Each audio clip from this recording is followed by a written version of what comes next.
o que chamamos simplificadamente de neurociência é, na verdade, neurociências, no plural, pois abarcam 5 grandes disciplinas neurocientíficas. Slides 19 e 20. Então, nós vemos aqui que a definição do termo neurociência, ela se define, né, como área que se ocupa em estudar o sistema nervoso, ok? Então, como eu já disse, nós temos dois sistemas nervosos. O sistema nervoso central, que é o nosso encéfalo, tudo que está dentro do nosso crânio, nosso cérebro, cerebelo, e a espinha, a medula da espinha dorsal, ou alguns outros nomes similares, tá bom? Mas você entende que a medula espinhal desce do cérebro e chega até a espinha, comunicando todo o corpo com o sistema nervoso periférico. Nós vamos ver mais para frente, tá bom? É responsável por coordenar toda a atividade do nosso corpo. Então o cérebro, ele comanda tudo. O cérebro, ele é responsável por estar no comando de tudo. Então é muito importante nós estudarmos, aprendermos um pouco de neurociência, porque a neurociência nos leva ao entendimento de por que muitas pessoas sofrem doenças psicoorgânicas, tá bom? Ou psicossomáticas, o cérebro e o nosso psiquismo, e pode até curar, amenizar ou diminuir transtornos psicológicos, ok? Eu gostaria que outra pessoa agora lesse, tá bom? Queria que todos participassem, por gentileza. Um outro ou uma outra voluntária que possa ler para a gente. Oi, professor, bom dia. Vamos lá, me predisponho a ler. Quem está falando? O som tá bom? Tá ótimo. Quem está falando? Renata. Ah, Renata. Vamos lá, as origens das neurociências. Embora o termo neurociência seja uma criação moderna, de 1970, há evidências que surgem que até mesmo nossos ancestrais pré-históricos compreendiam que o encéfalo era vital para a vida. Só um minutinho. Pois não. Então, vamos lá. Embora o termo neurociência seja uma criação moderna, por quê? Lembra que eu falei? Antes de vir a neurociências, o termo era neurobiologia, ok? Neurobiologia, tá? Bios, vida, logia, estudo, ou seja, estudava-se a vida, estudava-se as células, estudava mais o complexo biológico do cérebro. E a neurociência, ela vai mais além. Ela entendeu que além da biologia tem estímulos visuais, sensoriais, estímulos de tristeza, de alegria que influencia na biologia, que influencia no meu da ciência do sistema nervoso central, como funcionava, por que eu mexo o braço, por que eu pisco o olho, como isso acontece.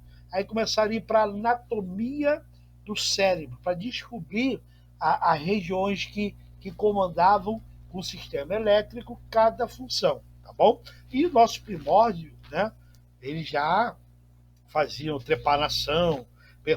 Trepanação significa perfurar o crânio. Eles perfuravam o crânio, achavam que maus espíritos iam sair do cérebro, perfuravam o crânio porque achavam que ia diminuir a pressão no encéfalo, né? A pressão no crânio, na cabeça, e etc. Então, eles tinham uma visão que alguma coisa saía da cabeça e comandava tudo, tá bom?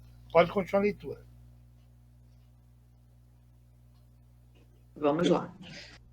Registros arqueológicos incluem muitos crânios de hominídeos, datando de 1 milhão de anos atrás ou mais, e que apresentam sinais de traumatismo craniano fatal, provavelmente causados por outros hominídeos. Há cerca de 7.000 anos, as pessoas já perfuravam os crânios uns dos outros, um processo denominado trepanação. Evidentemente, não com o objeto de matar, mas de curar. Então, veja bem, eles pegavam o crânio, olha aqui os aparelhos, está vendo aqui os aparelhos de perfuração que eles criaram? Várias ferramentas. Eles perfuravam a cabeça e algumas pessoas morriam nesse processo, porque era só para perfurar o crânio, mas às vezes atingia o cérebro. Aí dava hemorragia e morria. Então, não era intenção de matar, era intenção de tentar ajudar.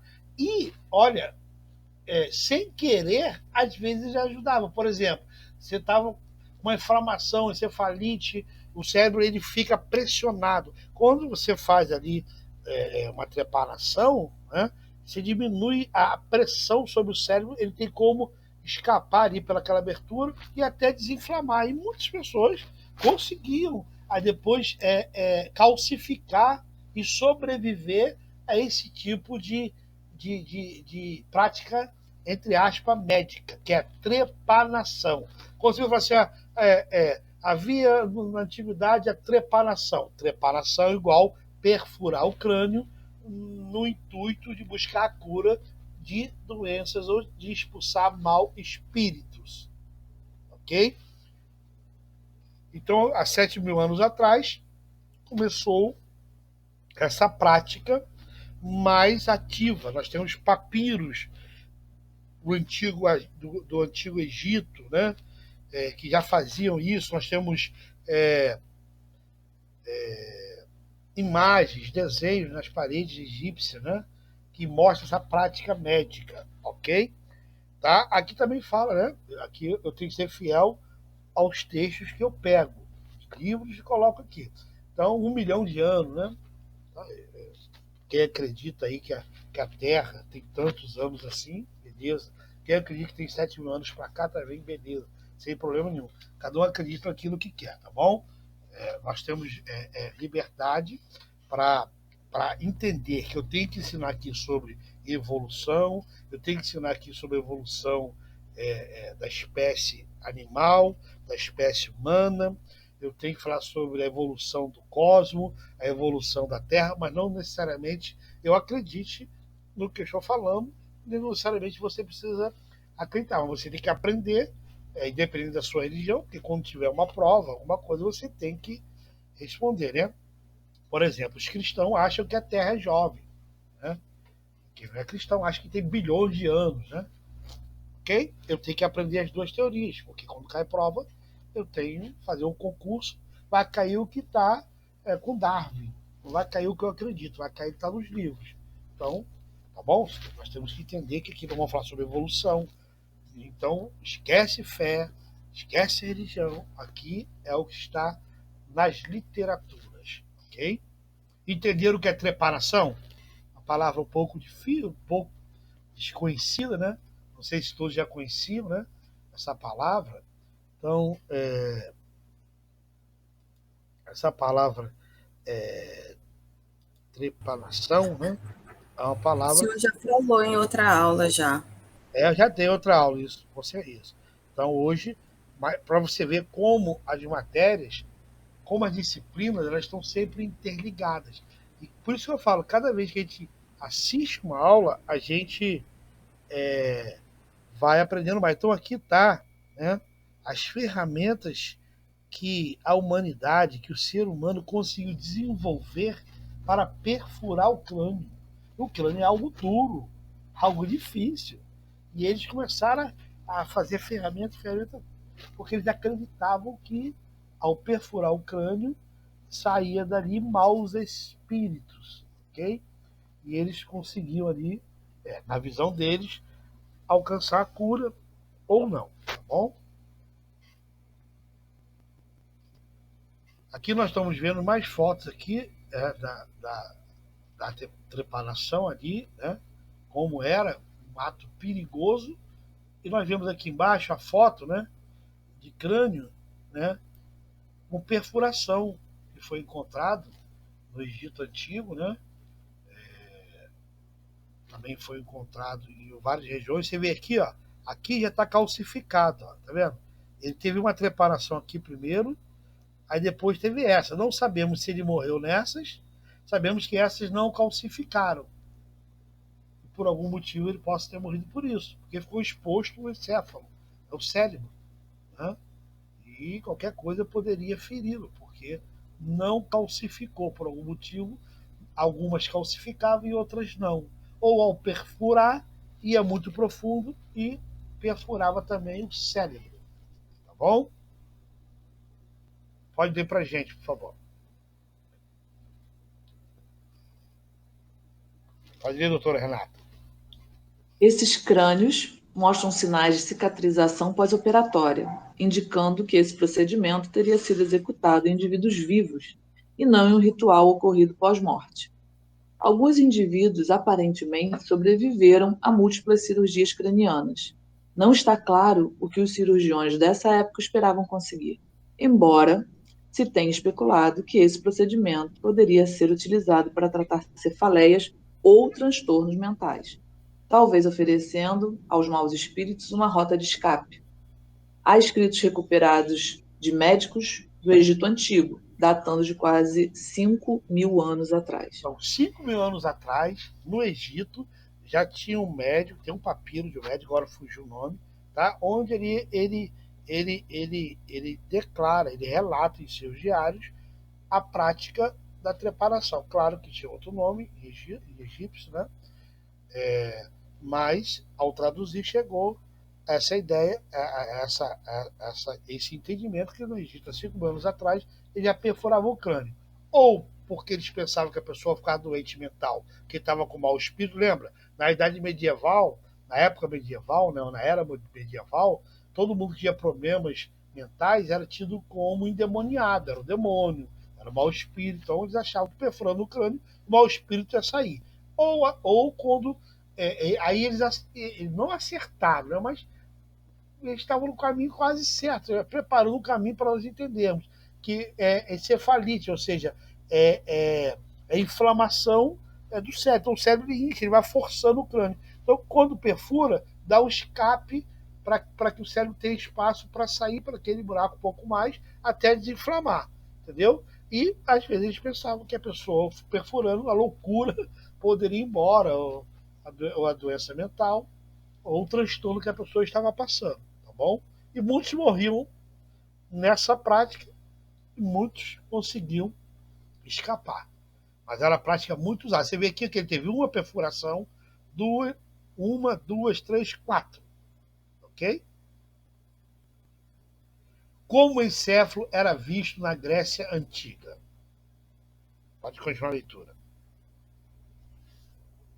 Vamos lá. Os filósofos da Grécia do século VI a.C. desenvolveram teorias sobre o cérebro através de simples observações, tais como: um fechar de olhos revelam que a cabeça é especializada para receber o ambiente com os olhos. O mesmo com o nariz e língua, ou seja, eles perceberam que o encéfalo é um órgão das sensações.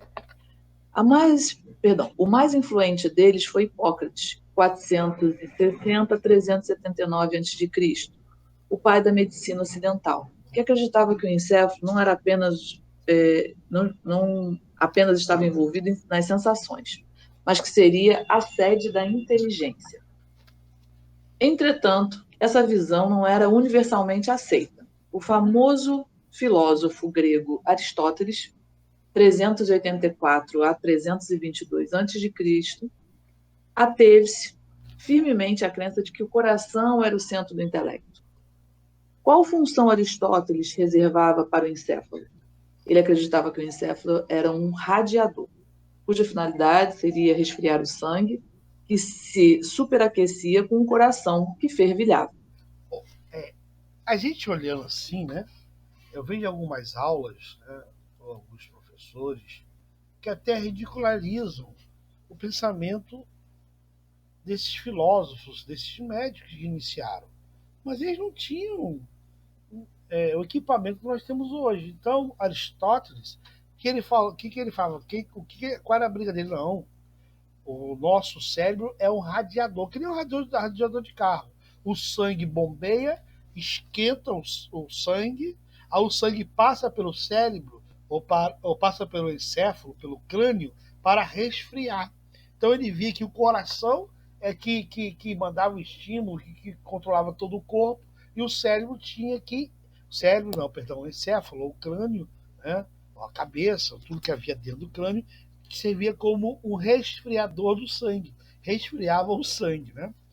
Assim, claro que eu não estou aqui debochando, estou rindo, porque hoje, com todo o material que nós temos, nós sabemos. Então, por muitos milênios, o coração continuou como centro de tudo, tá?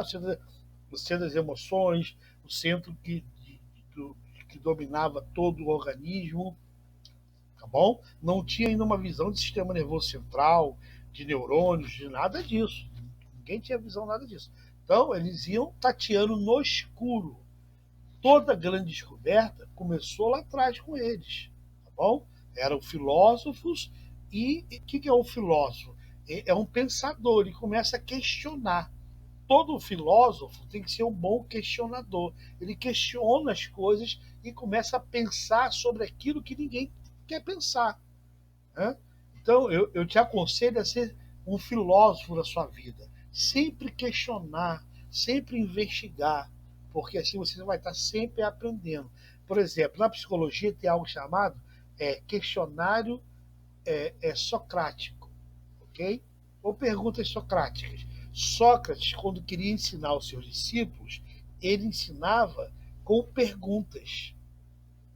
Ele perguntava para que serve aquilo? O aluno sabia falar, ele ia e explicava. Então, e às vezes o aluno dava a visão dele. Às vezes, Sócrates pegava a visão do aluno e aperfeiçoava. E às vezes o aluno não tinha visão nenhuma, totalmente errada, ele ia e consertava. Então nós temos o questionário socrático, onde aprendemos recebendo perguntas. Então, se questionar é a melhor maneira de aprender. Questionar tudo em sua volta é a melhor maneira de aprender. Quer se conhecer? Se questione. Quer entender o texto? Critique o texto. Pergunte sobre o texto. Está lendo um livro? Faça uma pergunta sobre aquele texto que você leu. Está lendo um livro religioso? Faça uma pergunta sobre o texto, o parágrafo que você leu. Então, criticar um texto, ou perguntar um texto, ou perguntar por que a luz acende, por que a luz apaga, isso tudo nos leva a filosofar, a pensar dentro de uma observação, tá bom? Então aqui nós vimos que Aristóteles agora vem, né, com uma nova visão do encéfalo, que o encéfalo era nada mais que um radiador para esfriar o sangue, né? Ele só tinha a função de esfriar o sangue e nada mais. E já Hipócrates, ele falava que não, que o encéfalo era o centro do nosso sentimento, de humor, de alegria, tristeza, tudo saía do encéfalo, ok? E Hipócrates estava certo, realmente tudo sai do nosso sistema nervoso central.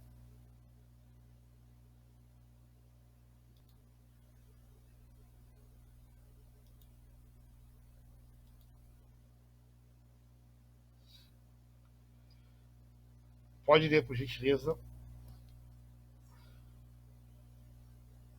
Vamos lá. Como o encéfalo era visto durante o Império Romano? Nós estamos falando agora de Galeno, 130 a 200 depois de Cristo. A figura mais importante na medicina romana foi o escritor e médico grego Galeno, que concordava com a ideia de Hipócrates sobre o encéfalo. Como médico dos gladiadores, ele provavelmente testemunhou as infelizes consequências de lesões cerebrais e da medula espinhal. Contudo, as opiniões de Galeno acerca do encéfalo foram certamente mais influenciadas por suas muitas e cuidadosas dissecções de animais. Galeno, ele fazia muita secções de ovelhas, né? Ele dissertava, né? Ele abria o crânio da ovelha, né? E ali ele conseguia ver o cérebro, conseguia ver o cerebelo, conseguia ver várias diferenças ali. Eles começaram agora a observar a anatomia. Eles começaram, não, peraí, como deve ter alguma coisa, porque aqui tem uma saliência que não tem, porque aqui tem uma glândula, qual deve ser a função dessa glândula? Então eles começaram agora a estudar a anatomia, tá bom? Nós vemos aqui, ó, encéfalo da ovelha, tá? Cérebro, cerebelo, ok? E dorso espial. Quase a mesma coisa do cérebro humano, ok?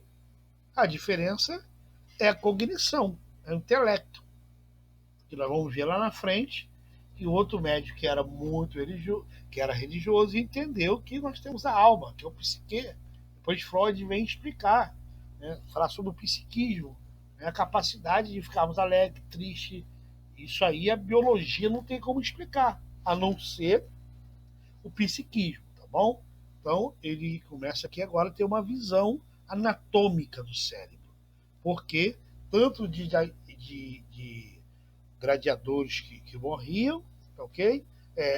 Gladiadores que sofriam lesão na medula espinhal, ficavam aleijados, não mexiam mais os braços, e ele começou a querer entender por que aquilo acontecia, tá bom? Ele está dando uma visão ampla, tá? Da neurociência, como a medicina chegou até a neurociência, tá bom? Pode continuar.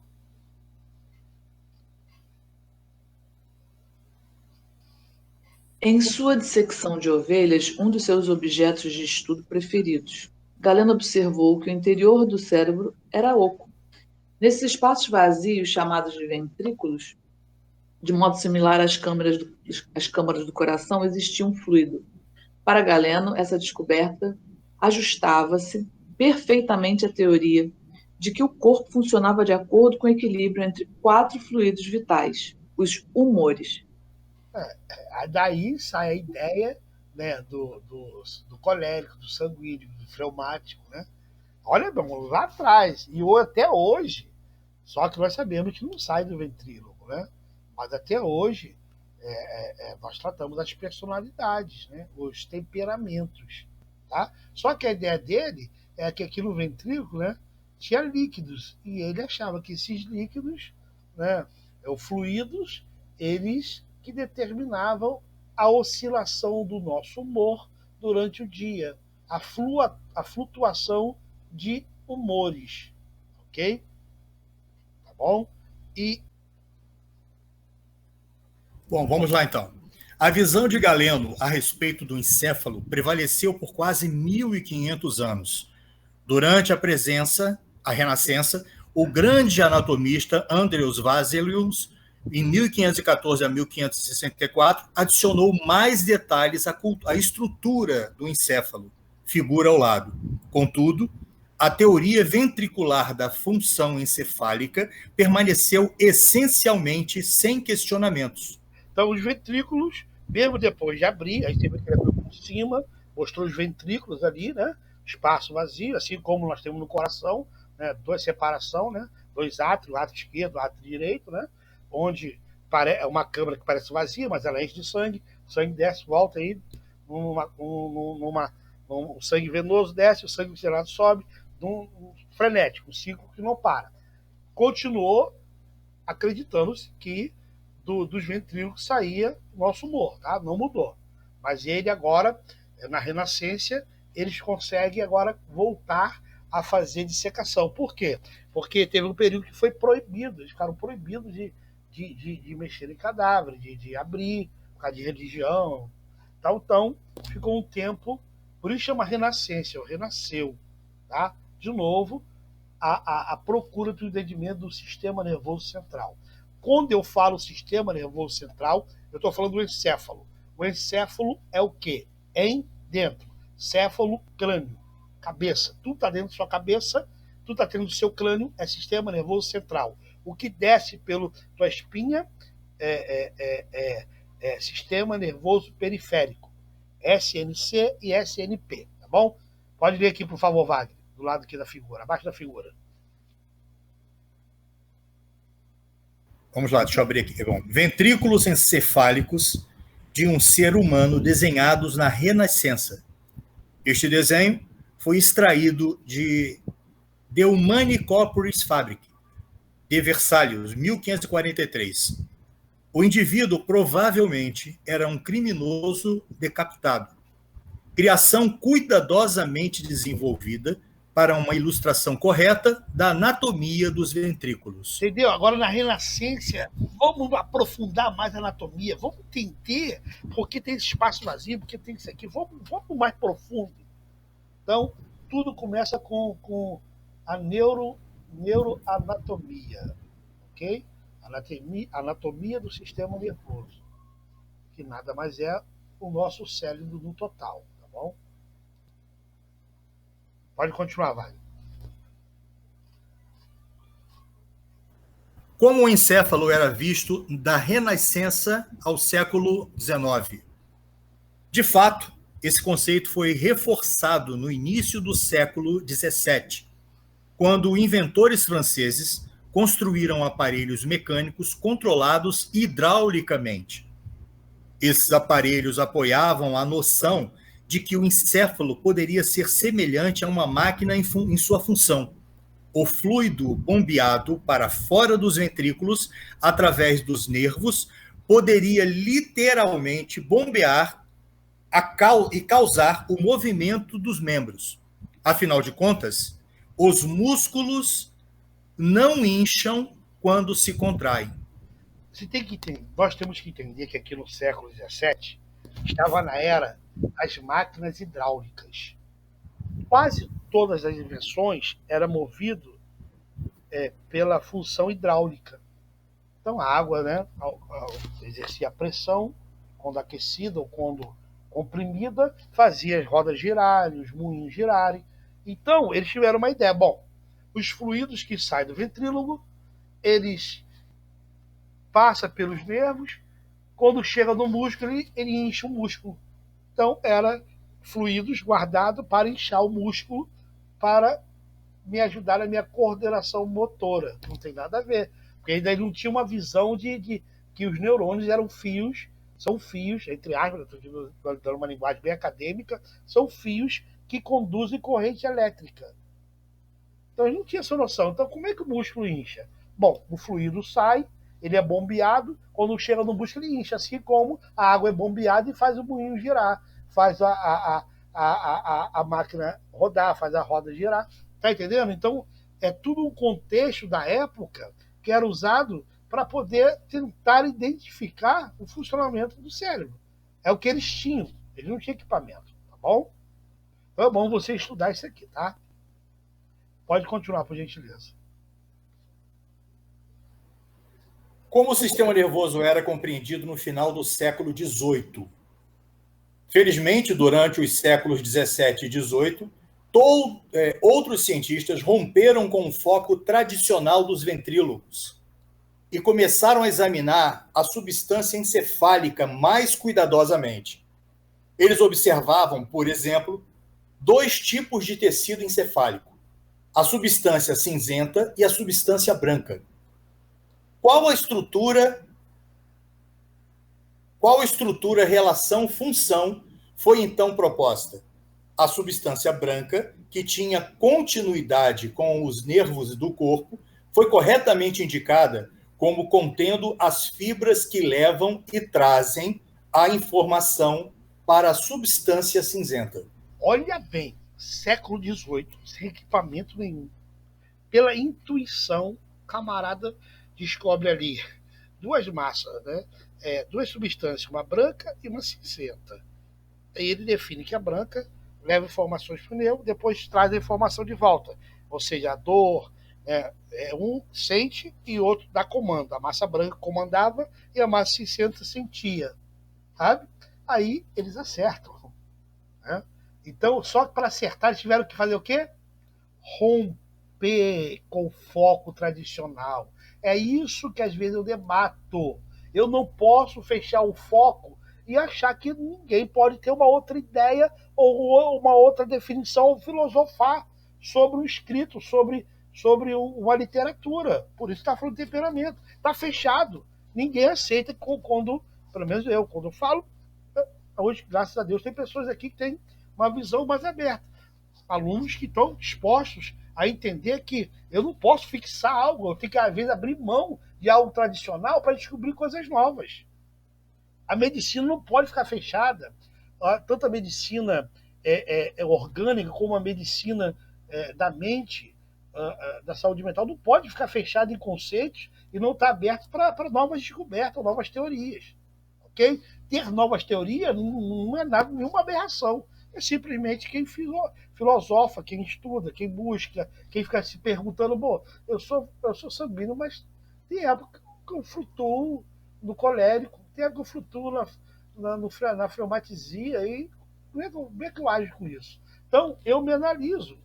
E por mim me analisar, e ter vários pacientes, tem sessões que o paciente é totalmente sanguíneo. Tem sessões que o paciente é totalmente colérico. Tem sessões que ele é totalmente fleumático. Tá? Eu estou falando isso de experiência própria. Então, por isso, a gente tem que romper com coisas tradicionais. Não deixar de acreditar, mas você pode botar a sua opinião. E quem sabe essa opinião pode ser comprovada depois com estudo científico. Eu falei que a ciência tradicional, ela tem que trabalhar com observação,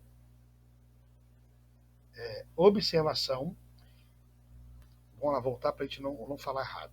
Não gosto de errar. Fugiu aqui a mente agora. Vamos lá. Era observação, pergunta, hipótese e experimento. Se não tiver esses quatro pilares, não é ciência. É achismo. Então a ciência tem que ter observação.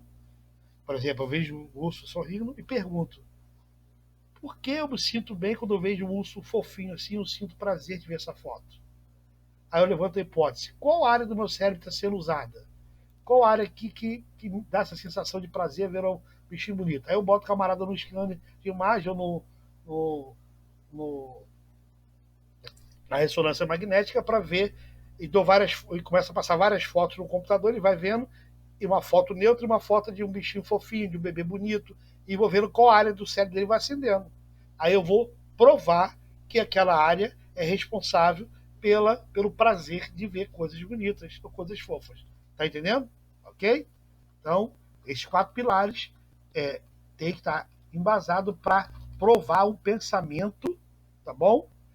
Um pensamento que eu tenha. Ou algo que eu desenvolvo, um artigo, ele tem que ser provado, testado, para depois.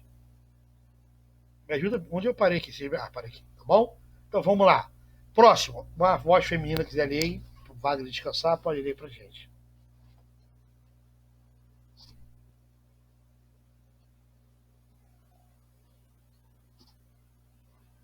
Cadê as mulheres dessa sala? Sabrina, quem quiser ler? Néia.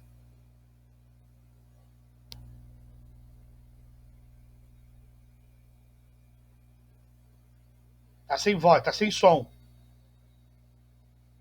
Então vamos lá, Vaga. Continua lendo aí para gente ganhar tempo. Enquanto eles arrumam o som deles. Suspende um pouco mais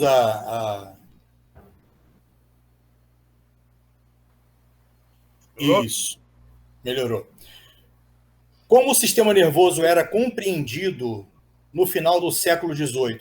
Isso aqui, no final do século XVIII, o sistema nervoso havia sido completamente dissecado e sua anatomia geral descrita em detalhes. Reconheceu-se que o sistema nervoso tinha uma divisão central, consistindo no encéfalo e na medula espinhal, e uma divisão periférica, que consistia na rede de nervos que percorrem o corpo. Um importante avanço na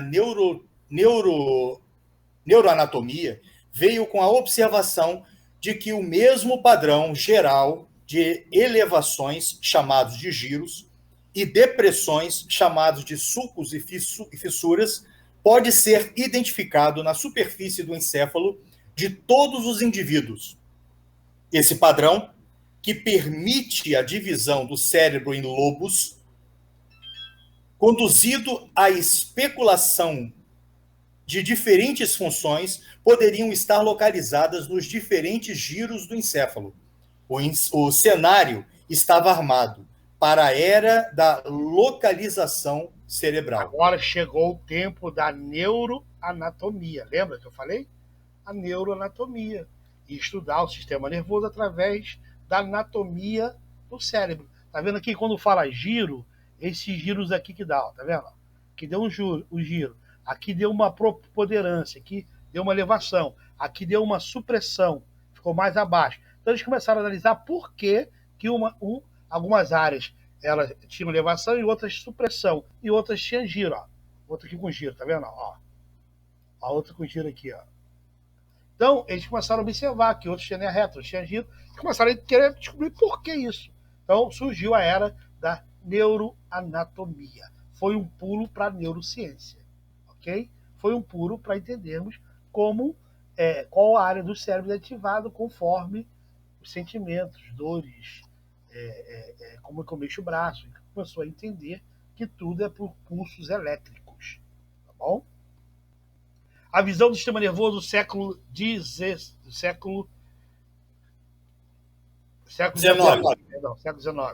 Ajuda aí, pode ler.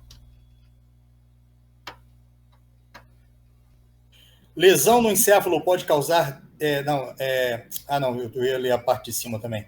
Lesão no encéfalo pode causar desorganização das sensações, dos movimentos e dos pensamentos, podendo levar à morte. Só um minutinho. Então eles descobriam que algumas pessoas que tinham desorganização de sensações e que tinham deficiência no movimento quando morriam, eles abriam o cérebro e via algumas áreas defeituosas. Os giros que tinham no cérebro, de quem tinha defeito, esse giro não tinha. As elevações que tinha no cérebro, esse sujeito que não falava, já não tinha. Nós vamos ver aqui a área de blocar. Daqui a pouco nós vamos estudar sobre isso.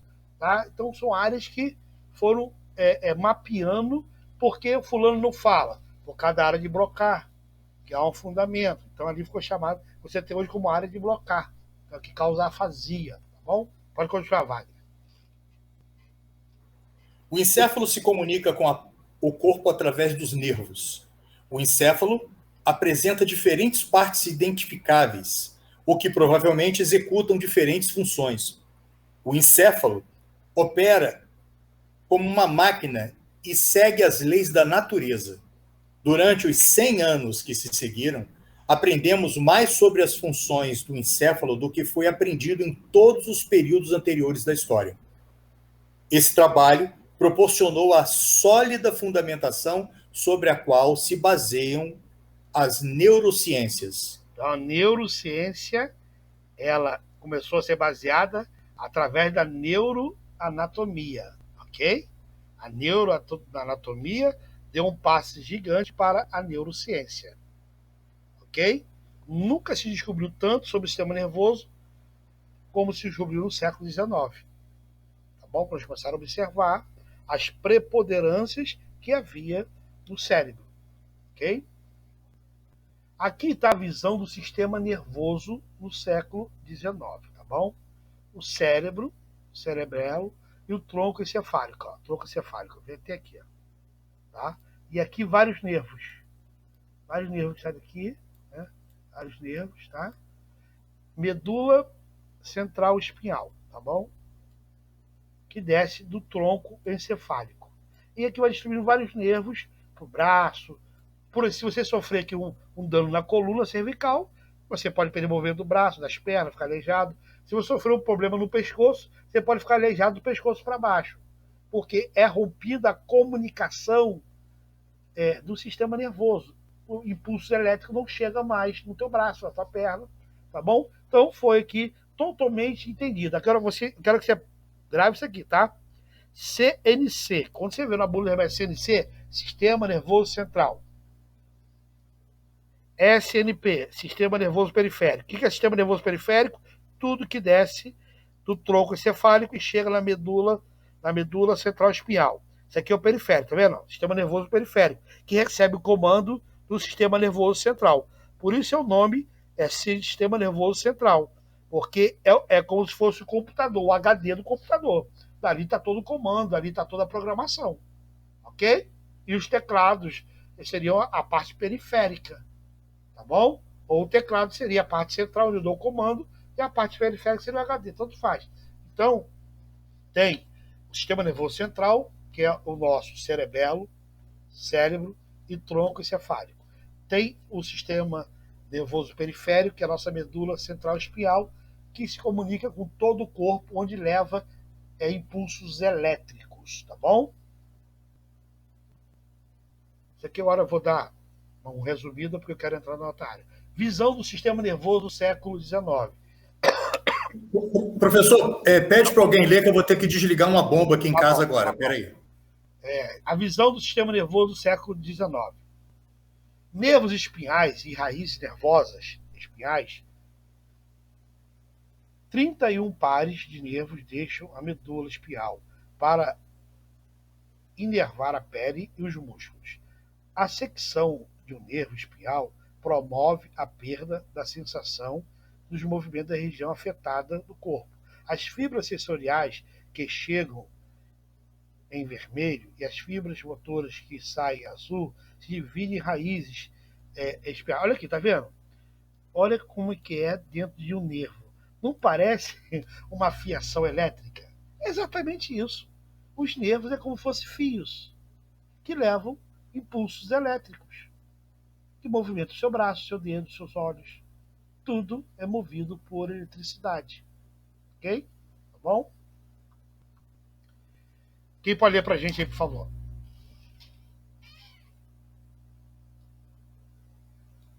A neurociência hoje. Quem pode ler pra gente? Vamos lá.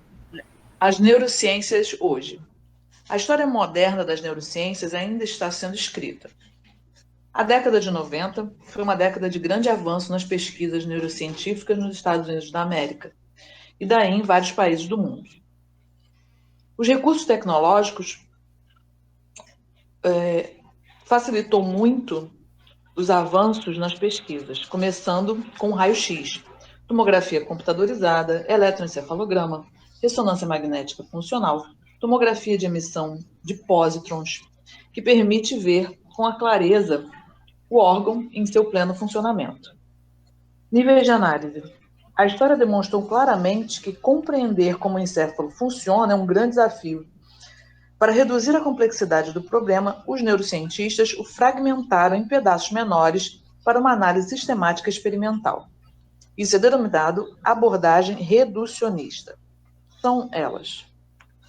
O que é uma abordagem reducionista? É quando você pega um órgão, disseca ele em vários fragmentos e analisa microscopicamente, e aí você consegue definir com clareza como funciona, sabe? A tecnologia mostra qual área do cérebro acende quando você chora, quando você sorri. E isso facilitou, a tecnologia facilitou a chegada, a explosão da neurociência nos dias de hoje. Tá bom? Quais são as neurociências de hoje? Pode ler pra gente.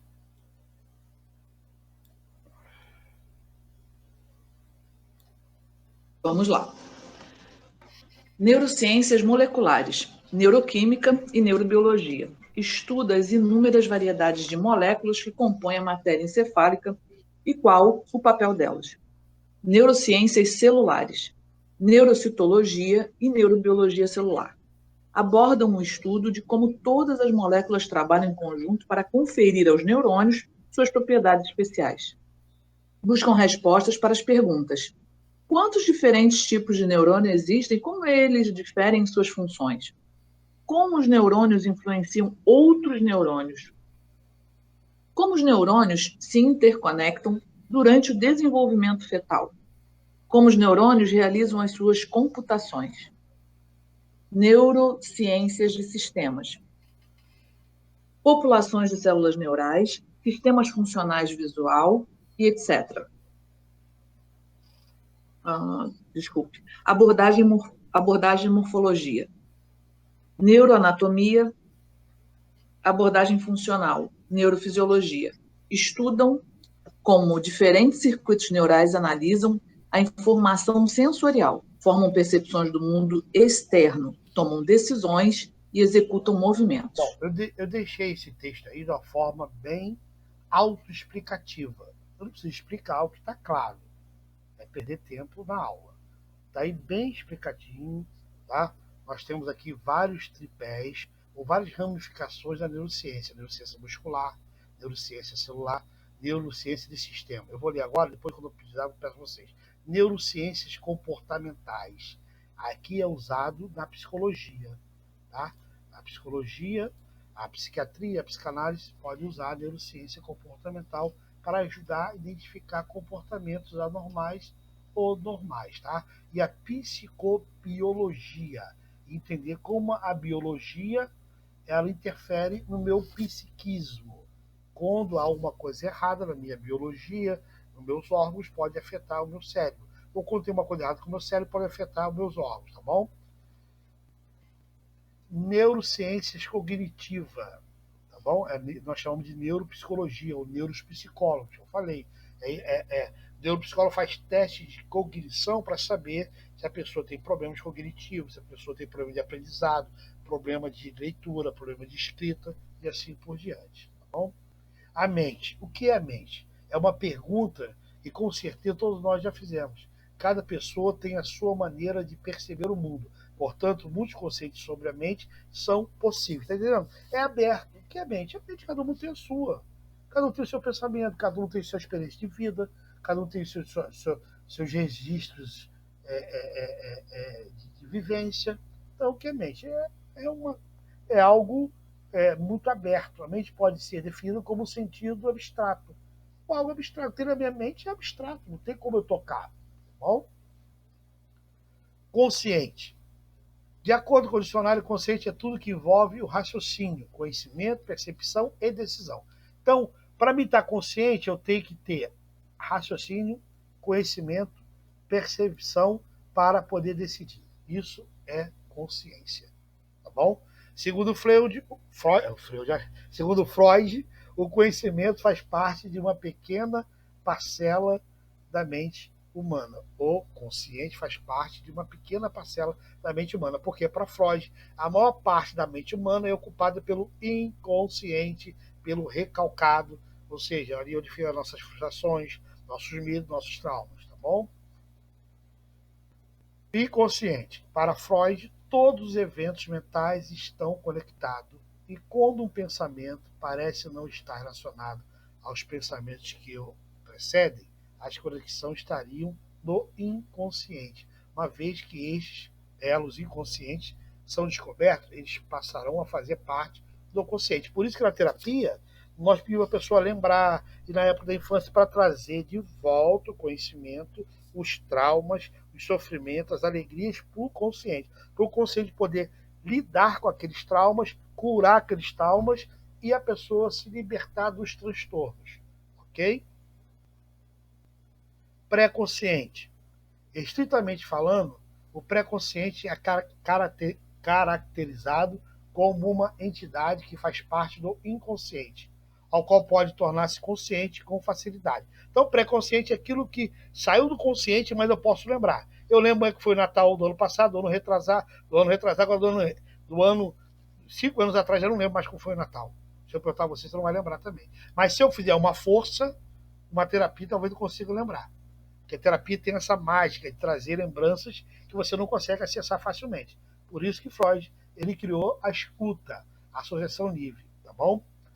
O inconsciente em neurociência. Em neurociência, processos conscientes são aqueles que não temos a capacidade de perceber, como a formação de informação visual a partir da captação de ondas eletromagnéticas pelos olhos, convertidas em sinais eletroquímicos, que serão interpretados pelo encéfalo, transformados em uma imagem, para enfim serem percebidos por nós. A única parte consciente seria a percepção de imagem.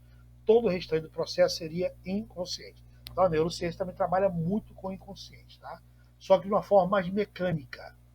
Ok? Bom, chegamos aqui na parte crucial.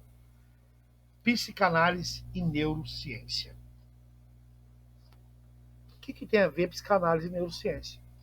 Porque neurociência está na nossa grade, nosso curso. Muitos cursos não têm essa grade falando sobre neurociência, ok?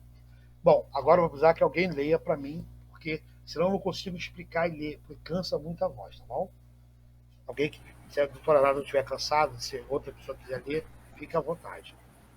Então, vamos dar continuidade, sim, vamos lá. Psicanálise e neurociências.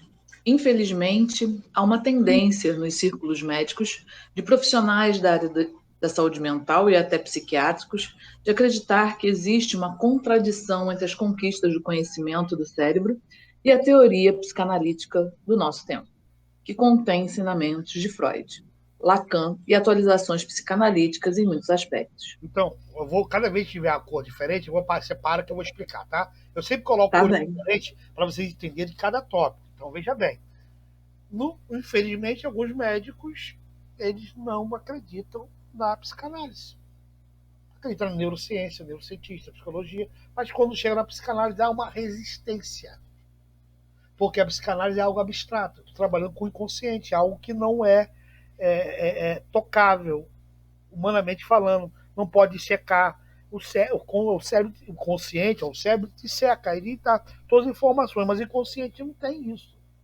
Então, o que não é tocado, o que não é percebido, o que não é visto, não existe. Não pode ser assim. Tem muitas coisas que eu não vejo, mas eu sei que existe. Eu sei que existe um mundo espiritual. Eu não vejo, mas eu sei que existe. Do que eu acredito, tá entendendo? E a maioria acredita que existe algo transcendental. Muitas pessoas nunca viram nada, mas acreditam. Não é porque eu não vejo, é que não existe. Então há essa resistência, tá bom? Sobre a psicanálise nos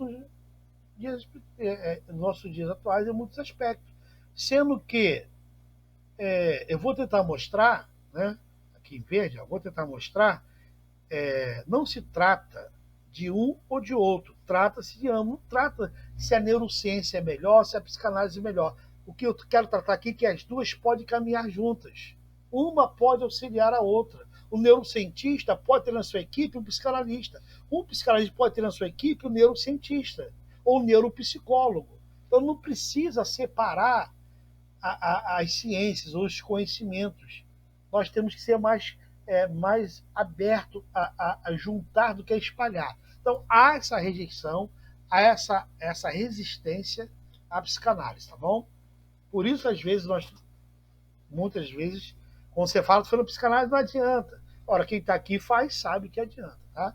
Então, não quero provar nada para ninguém, não preciso. Freud já provou, Lacan já provou, Marie Claire provou, e demais contemporâneos, Nichols, etc. Tá bom? Pode continuar a leitura, por gentileza. Aqui nos Vamos conceitos. lá. Mas como tentarei mostrar, não se trata de um ou de outro, trata-se de ambos. Os conceitos neurocientíficos atuais de plasticidade cerebral, uma rede neural ou mapa contendo múltiplas sinapses que mudam constantemente e ativamente em relação à realidade interna e externa, fornece uma base estrutural orgânica para a teoria e a prática psicanalítica atuais. Plasticidade cerebral. A capacidade do cérebro se adaptar, absorver, guardar e executar conhecimentos. Então, o nosso cérebro, ele tem plasticidade, ele pode ser moldado. Então, quando eu falo de cérebro, eu também falo de psiquismo. Então, a psicanálise, as análises têm como você remoldar da plasticidade ao seu psiquismo, à sua mente, ao seu cérebro, readaptando-o para a sua realidade atual. E com isso os transtornos podem ir embora. O que a psicanálise faz é buscar essa plasticidade que está lá no teu inconsciente e jogar para o consciente para dar plasticidade, para readaptar, remoldar o teu cérebro. Então, a psicanálise tem a função de uma remoldagem, de uma terapia guiada, terapia guiada adaptativa. O teu cérebro se adapta, ok? Se adapta e muda o seu comportamento.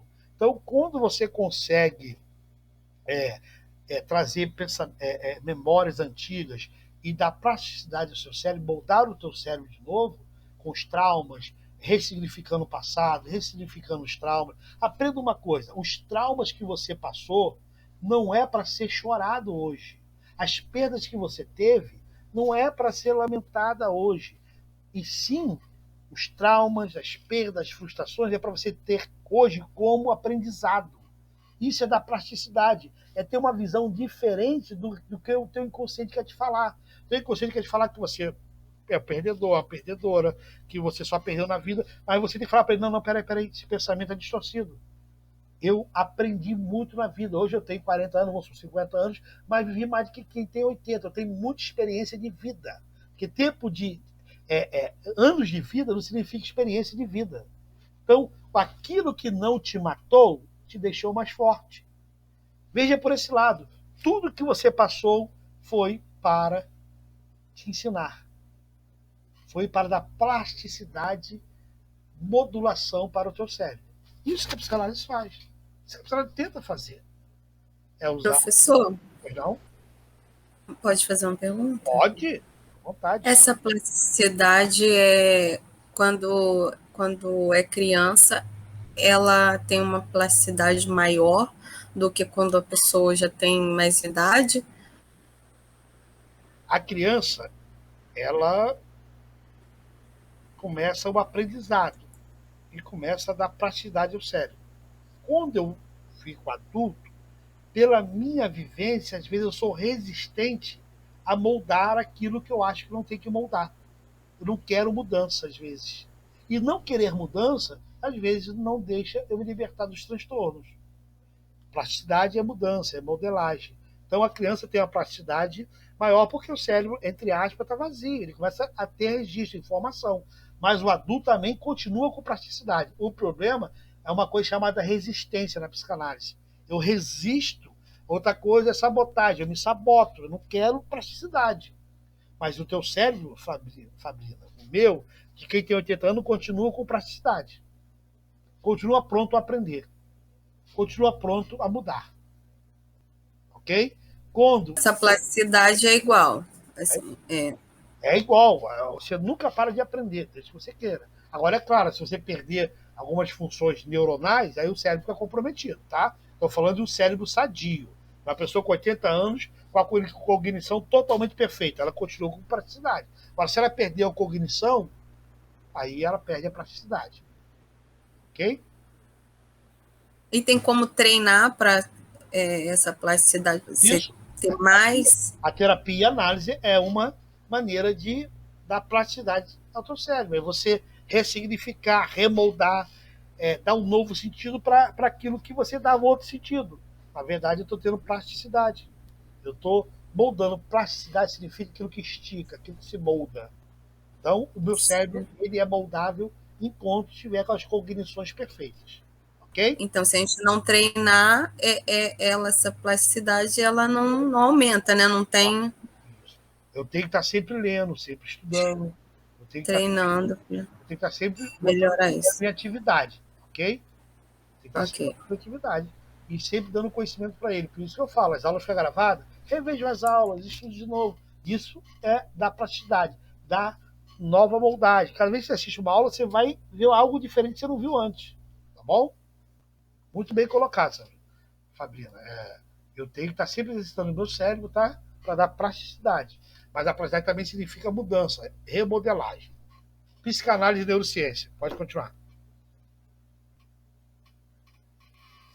Hoje não tem café, não tem intervalo, tá? Vamos lá.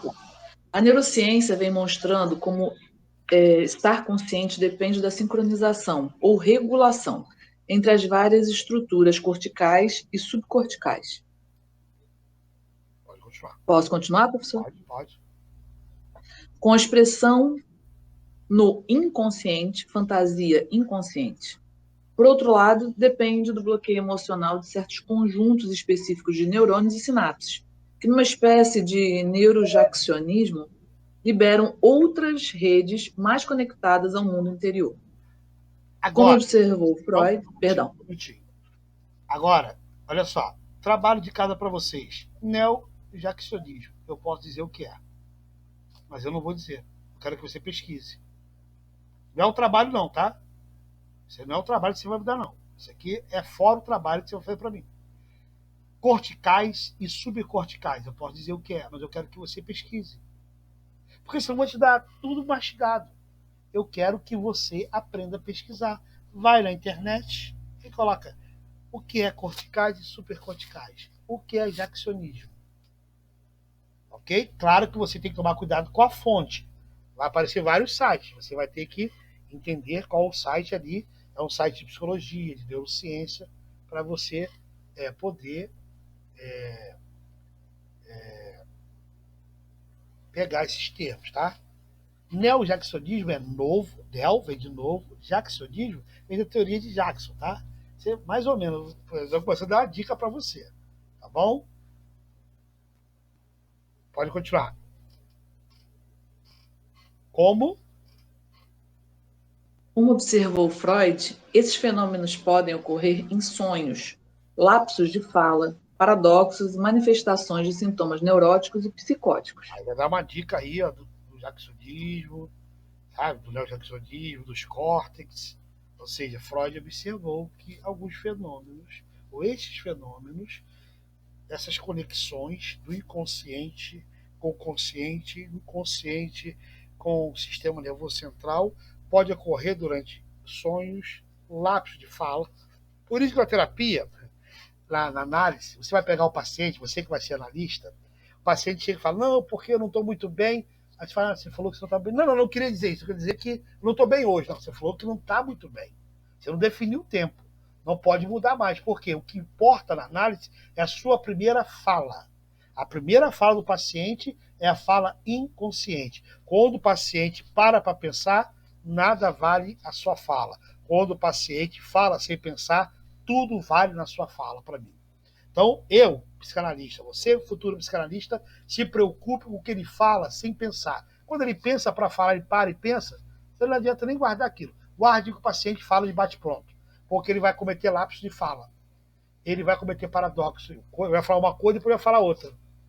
Ele vai falar que ama a esposa e depois vai falar que quer separar. Você ama ou quer separar?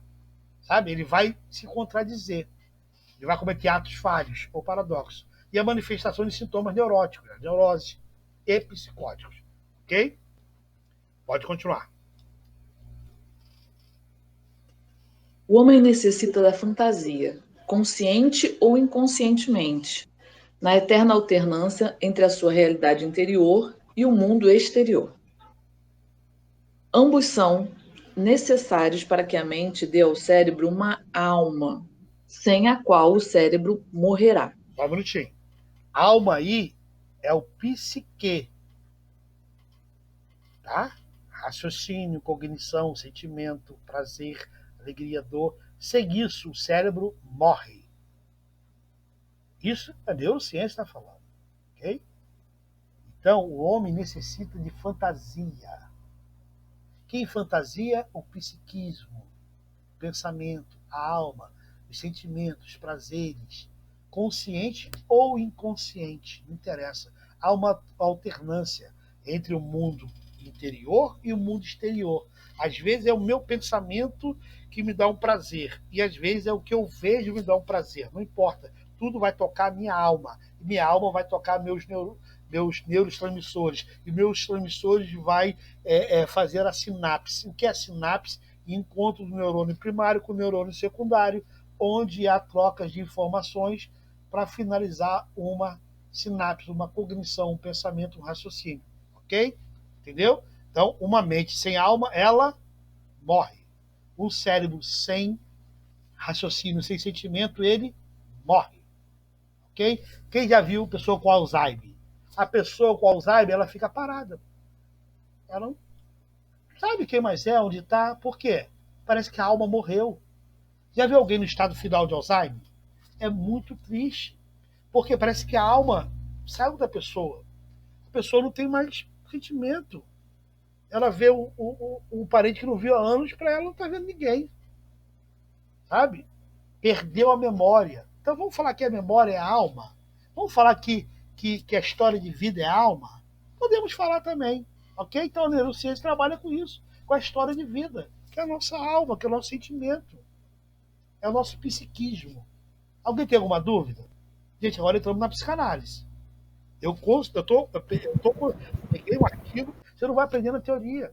Estuda que está bem organizado, tá, mas aqui não vai te fazer um psicanalista. Por isso que eu estou fazendo essa aula de prática analítica, recomendo a vocês, faz a inscrição. Mesmo que não for participar, faça a inscrição, paga lá taxa de R$50, deixe inscrito para você ter direito ao link. Tá bom? Muito bem colocado, Wagner. Isso ajuda muito a aula quando vocês participam, sabe? Isso me dá um ânimo, entender, observar que vocês estão entendendo a aula, estão participando. Pode continuar a leitura quem puder. Estamos aqui, ó. Vamos lá. Os pensamentos parecem ser principalmente uma canção entre fantasia inconsciente, sensores aferentes. O cérebro não pode sobreviver sem o corpo. E engramas, memórias, criadas ao longo da vida. Então, vamos lá. Dormir seria O Perdão. cérebro não pode sobreviver sem o corpo. E nem o corpo sem o cérebro, tá? O corpo não vive sem o cérebro. E nem o cérebro sem o corpo. Porque no corpo existem órgãos que mantêm o cérebro. O coração bombeia para o cérebro sangue oxigenado e ferro. E ferro é condutor de eletricidade. Então, meu cérebro é eletrificado pelo sangue, que tem oxigênio e ferro. Por que se tem ferro no sangue? Porque o ferro é condutor de eletricidade. Ok? Eu tenho uma teoria, até conversei com o doutor Heraldo, mas não vou falar aqui não. Que nós a gente tivemos outros componentes no sangue e fomos perdendo com a degradação humana, tá bom? E em gramas, ok?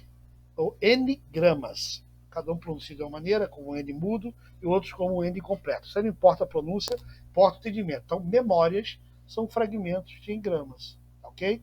Em, dentro, tá bom? Gramas é dentro daquilo que pesa, dentro daquilo que traz peso, que são as memórias, ok? Criados ao longo da vida. Então, a memória, que também posso chamar de plasticidade, né, a capacidade do cérebro guardar a memória. Tem coisa da memória que você só consegue acessar na análise. Pode continuar, doutora.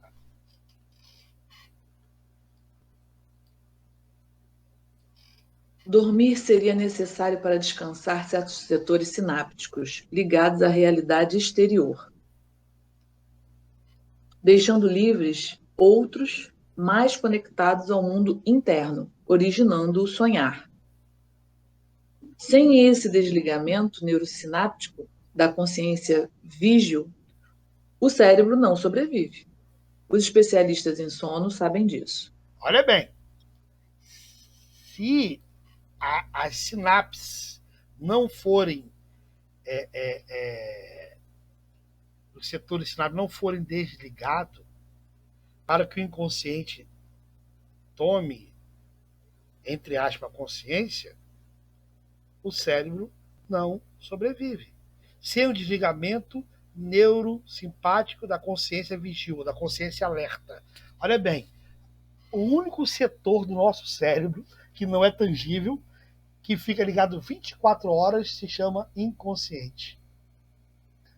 Porque quando você dorme, você está o quê? Inconsciente. Porque os setores sinápticos são desligados. É como se fosse um reabastecimento elétrico. Tá? Vou dar um exemplo aqui bem acadêmico. Então, os especialistas do sono sabem disso, que é necessário ter a etapa do sono. O sono é reparador. O sono repara neurônios, repara traços neuronais, rastros sinápticos, tudo aquilo que você já viveu, ele vai reparando para que você possa preservar a sua memória. E é nesse momento que o sistema neurosináptico é desligado, que entra o inconsciente e começamos a sonhar, ok? Por isso que Freud tem razão. Pode continuar. Aprender novos engramas, memórias, requer uma boa noite de sono, como mostra o estudo com os estudantes. Isso ocorre porque a primeira metade da noite é importante para consolidar o que foi aprendido durante a vigília. Russell, 2002, como referência. Provavelmente seria porque no sono profundo inicial funciona mais a realidade interna, ao contrário do sono superficial, com a realidade externa mais influente, entrando nos sonhos. Só um minutinho, deixa eu explicar isso aí. Quando o sono inicial, aquele sono profundo, a realidade interna ela está mais presente. O que é a realidade interna? Inconsciente. Tudo que eu vivi, tudo que eu aprendi durante o dia, eu posso sonhar. Agora, quando o sono está mais superficial, entra a realidade externa. Por exemplo, Você está naquela madorma, quase acordando, a televisão está ligada, alguém ligou a televisão, está passando um tiroteio lá, uma reportagem, você começa a sonhar que estão te perseguindo, estão dando um tiro, quando tu acorda, está passando na televisão. Por quê? Aquele som entrou no teu consciente e criou imagens, correto? Então, quando o teu sono está, aquele sono de alerta, quase acordando, o externo pode influenciar no teu sonho. Quando o sono está profundo, é o teu inconsciente sonhando. Bem entendido isso aí? Freud explicou assim, tá? Então, eu já deixei um texto bem autoexplicativo. Agora, vocês estudem, ok? Estudem. Aprender novos enneagramas é construir novas memórias. É aprender novas coisas, eu estou deixando enneagramas, estou deixando memórias. Cada vez que eu aprendo, esse aprendizado vai para a memória, para eu acessar quando eu precisar. Mas se eu não dormir, esse aprendizado não é guardado. Tá entendendo? Por isso quem dorme mal tem dificuldade de aprendizado. Por isso quem tem insônia severa tem dificuldade com a memória. Então, dormir é reparador para o teu sistema nervoso central. Ok? Pode continuar a leitura. Se alguém quiser falar alguma coisa, qualquer hora pode levantar a mão ou pode pedir para falar. Não é possível que, para a consolidação do aprendizado, seja necessário o que, em psicanálise, se denomina autismo construtivo. Bom, quem conhece autismo aí, sabe que o autista, às vezes, ele desenvolve um traço artístico tremendo. Tem autista que quando canta, sabe? Como é que pode? Quando pinta, quando desenha, quando fala, quando escreve poema, sabe? Ele desenvolve um traço construtivo. Ele constrói coisas que pessoas normais às vezes não têm capacidade, mesmo tendo uma dificuldade, mesmo sendo autista, o espectro. Mas ele consegue, nós chamamos de autismo construtivo, que às vezes nós desenvolvemos isso também, tá bom? Pode continuar. A mente se volta para dentro através de objetos internos, sem sonhos ou contato com o mundo externo. Isso pode explicar certos lampejos criativos, artísticos e científicos.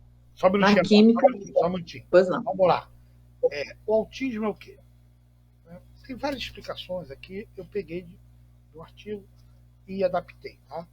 É quando a mente se volta para dentro de si,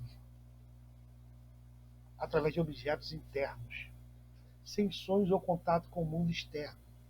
Então, o autista, não vou falar muito sobre o autista, aqui não é a proposta. Ele tem o seu mundo próprio, que eu não consigo compreender. Porque é o mundo interno que ele cria. Ok? Então, não quero falar do autismo aqui, porque não é a proposta da aula. Só para te explicar que nós, normais, às vezes, temos momentos de autismo construtivo, em que nós voltamos para dentro de nós mesmos, sem ter objetos, sem sonho, e começamos a filosofar, a pensar, e dali sai uma descoberta, sai algo criativo, da minha introjeção do meu mundo interno, que eu acabei de criar. Então são lampejos, ok? Então o autismo é a pessoa que se tranca no seu próprio mundo. Não tem várias definições, essa aqui eu peguei, porque está dentro da psicanálise, tá bom? Isso explica lampejos criativos. Cara, como é que Freud ele teve essa sacada no inconsciente, cara? Como é que ele observou que quando fazia hipnose, a pessoa saía da dor, andava, quando tirava da hipnose, voltava a dor. Tem alguma coisa atrás disso. Tem alguma coisa fora do consciente.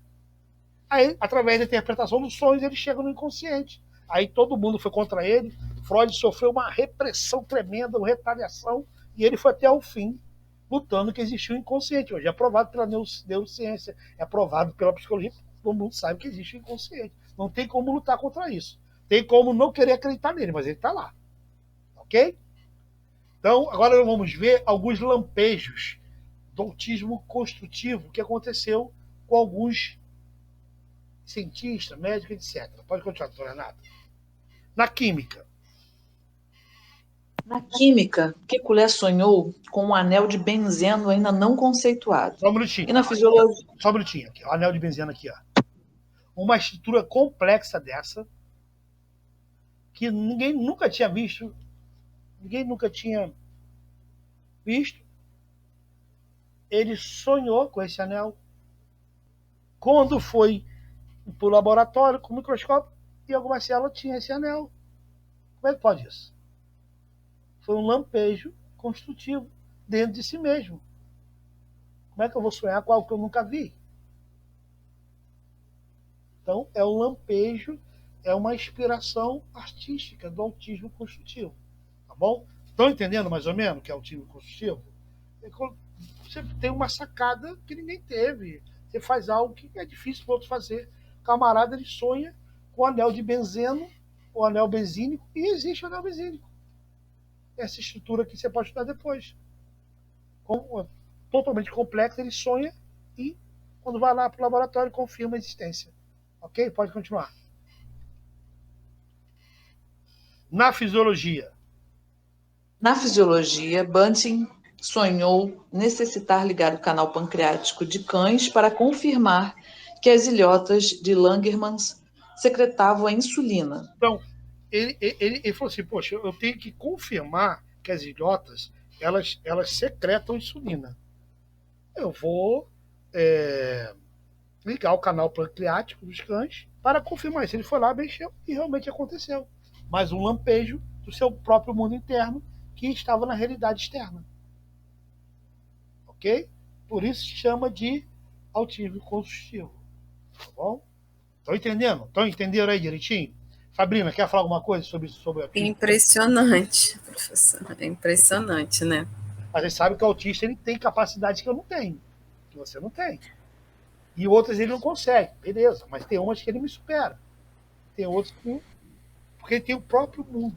Quando ele consegue botar esse mundo para fora, é uma beleza, sabe? E nós, normais, temos lampejo. O autista ele tem isso direto. É só ter um estímulo, ter um momento disso nascer para fora e não nascer para dentro. Entendeu, Fabrício? Tô impressionada. É por isso que eu falo, imagina agora quem não está na aula. É muito lindo, né? Ao mesmo tempo é lindo, né? A gente ver essas descobertas. Aí que eu vou fazer, eu vou tirar esse comentário do YouTube. Por quê?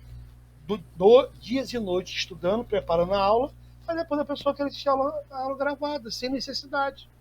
Está trabalhando? Beleza. Está cansado? Entendo. Mas vai perder. Porque eu tenho que editar isso. Por quê? Eu não sou psiquiatra, eu não sou neurologista para ficar falando de autismo. Eu posso até escrever, mas, sabe?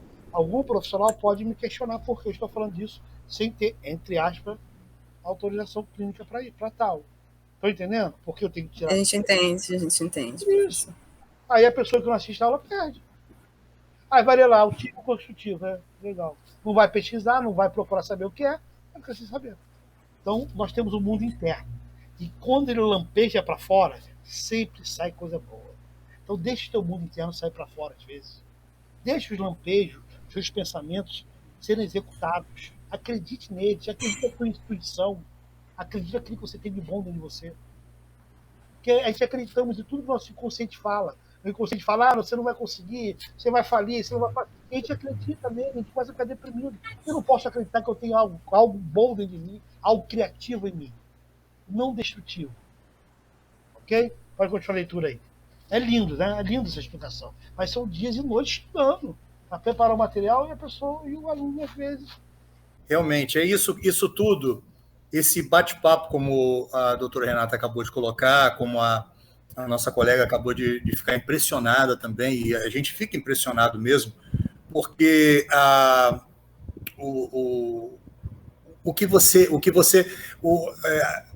digamos, Einstein já falava, né, que uma mente que se abre, né, para uma série de ideias, um novo mundo e novas ideias, ela jamais se fecha de novo.